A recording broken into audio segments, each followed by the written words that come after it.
Uru nirwo rugezo rutegekanijwe kwakira abanyororo mu Burundi bwose mu mabohero 11 dufise. Muri Kigarama mu mwaka wa 2023 haharugwa abanyororo bagera ku 13,565. Mu cegeranyo cakozwe n'ishirahamwe ryitaho agateka kazina muntu Akate Burundi, amabohero azubwa mbere mu bwinshi bw'abanyororo bivanye n'urugero bufise bwo kubakira, harimo ibohero rikuru rya Mpimba.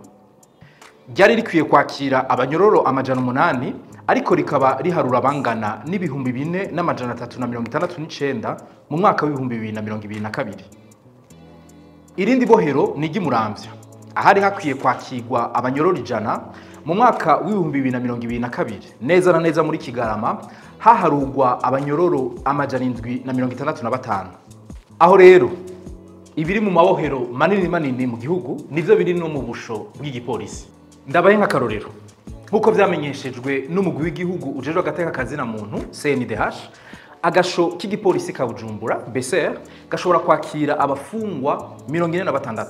Ariko mu rugendo uwo mugwi wagize hari muri Gitugutu umwaka wa 2023 basanze hafunzwe abagera ku 322 abo n'abagabo gusa n'abakenyezi 38 harimwo n'abafise abana bari musi y'imyaka 3.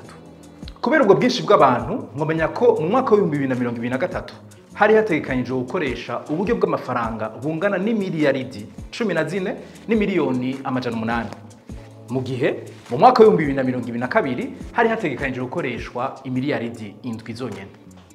Eka mbere icegera c'umukuru w'igihugu Prosper Habazombanza mwijambo yashikirije ku munsi mpuzamakungu wahariwe umufungwa mu ntara ya Rumonge yaravuze ko ayo mafaranga ari menshi yari gusahiriza mu iterambere ry'igihugu mu gihe abo banyororo bogabanurwa mu mabohero.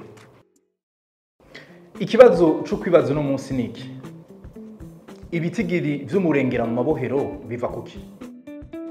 Dusubire turabire hamwe icegeranyo ca Akate Burundi cakozwe mu mwaka wa 2022 kuri bimwe bitera ico kibazo.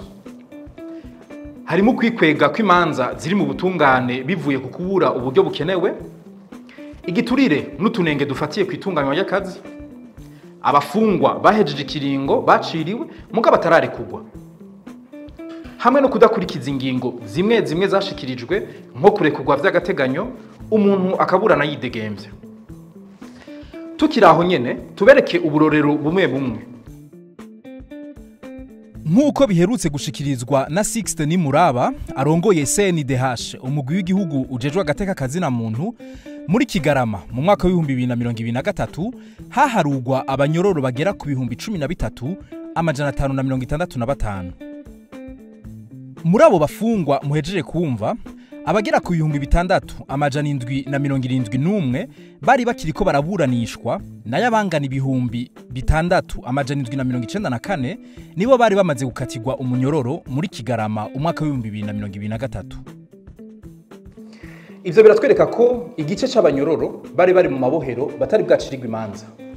Muti noneho kogwa iki kugira ngo ivyo bitigiri bigabanuke? Umunyamategeko Gedeon Hakizimana avuga ati umuntu wese akurikiranwa ko icaha gihanishwa umunyororo udashikana umwaka ntiyarakwiye gufungwa. Aramenyesha kandi ko hari n'ibindi bihano bitegekanijwe n'ubutungane atari umunyororo nko kurekugwa vy'agateganyo umuntu akaburana yidegemvye, canke igihano co gukora ibikorwa vy'inyungu rusangi, canke kurekura umunyororo imbere y'igihe kubera yitwaye neza mw'ibohero. Uyu munyamategeko nyene arerekana ko ivyo bintu bitegekanijwe n'amategeko y'u Burundi iyaba bishirwa mu ngiro n'inzego zibijejwe nta bitigiri vy'umurengera tuba dufise mu mabohero. Ivyo uwo munyamategeko avuga biri no mu vy'umushikiranganje w'ubutungane yamenyesheje kuwa 29 Myandagaro umwaka wa 2023 hari ku munsi wahariwe umufungwa. Yavuze ko bidatahuritse ko uwivye igitoke, inkoko canke impene ajanwa mw'ibohero kandi yari kuburana yidegemvya akariha ivyo yivye.